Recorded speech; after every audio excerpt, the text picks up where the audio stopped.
Earning money while you sleep? Who doesn't want that? In fact, the best time to start investing is when you are young. Hi, I'm Kavin. At my age, about 40-something years young, I learned about investing pretty late, which is why when I heard about earning money while you sleep, who doesn't want that? That's why nowadays what I do is I nag the young people about investing, and they always tell me, later, I want to enjoy life. Young people, you know what they say. When I talk to young people, I always tell them, in fact, the best time to start investing is when you are young. Say you wanted to become a millionaire at 65 years old, and you started at 45. You would have to save 2,000 ringgit a month and compound that, invest that in investments earning 7% a year for 20 years. If you started at 25 years of age, you will only have to save 400 ringgit a month at that same investment rate to become a millionaire at 65. So, double the time, yet 5 times less that you have to invest to achieve the same goal.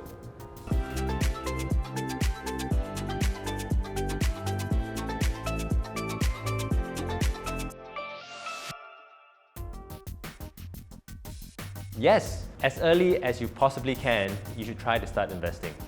There are a couple of caveats though.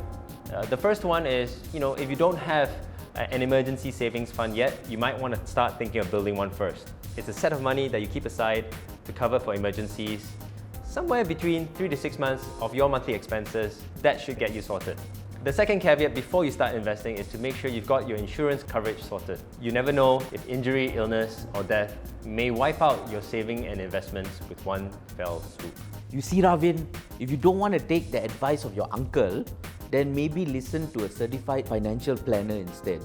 But just one thing though, logically speaking, if you just started working, isn't it easier just to save money first before you start investing? If you don't have money, then how are you going to invest? Actually, Kevin, that's a myth, right? You don't have to be rich or have a large sum of money to start investing. In fact, most online investment platforms let you start investing from a few hundred ringgit itself. How much do you recommend for a fresh graduate to start investing?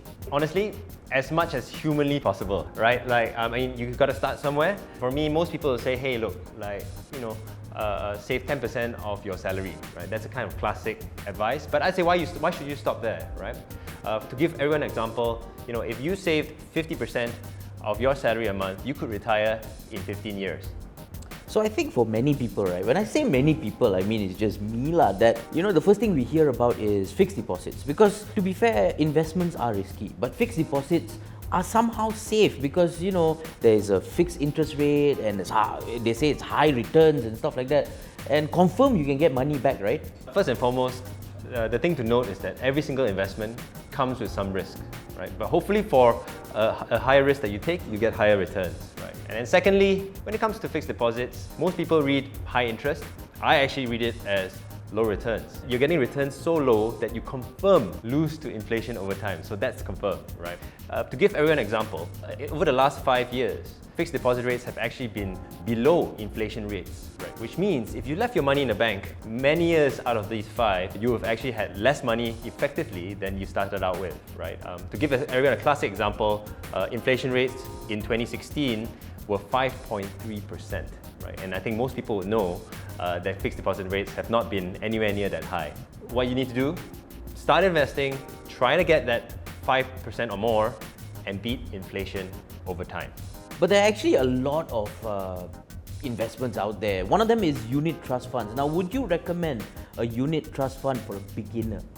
So Kevin, a good way to start if you're a truly beginner is putting your money into a unit trust fund where that pool of money is being managed by an expert investment manager, right? And once you're more comfortable with what he does, how he generates returns for you, then you might want to consider doing other stuff like buying your own stocks or properties and things like that once you're more familiar with how investing works. So start with an expert first and then only consider going on it myself. But here's the thing, right? Let's say I've learned enough, right? I'm very smart already now, right? Or at least I think I'm very smart.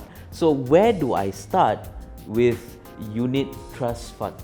It used to be a bit more difficult. You had to walk down to a unit trust fund manager's kind of branch and I'll speak to an agent of some sort. But with the advent or the increasing adoption of digital technologies, you can actually access all these things from the palm of your hand through your smartphone nowadays, right? So with a simple download of an app, you can do your research online, you can make your selections online, you can even put your money online. And that's where you can find the various unit trust funds that are available to most Malaysians and start investing from the comfort of your own home. That is interesting. I'm just gonna go close my FD accounts for a while, 1 minute.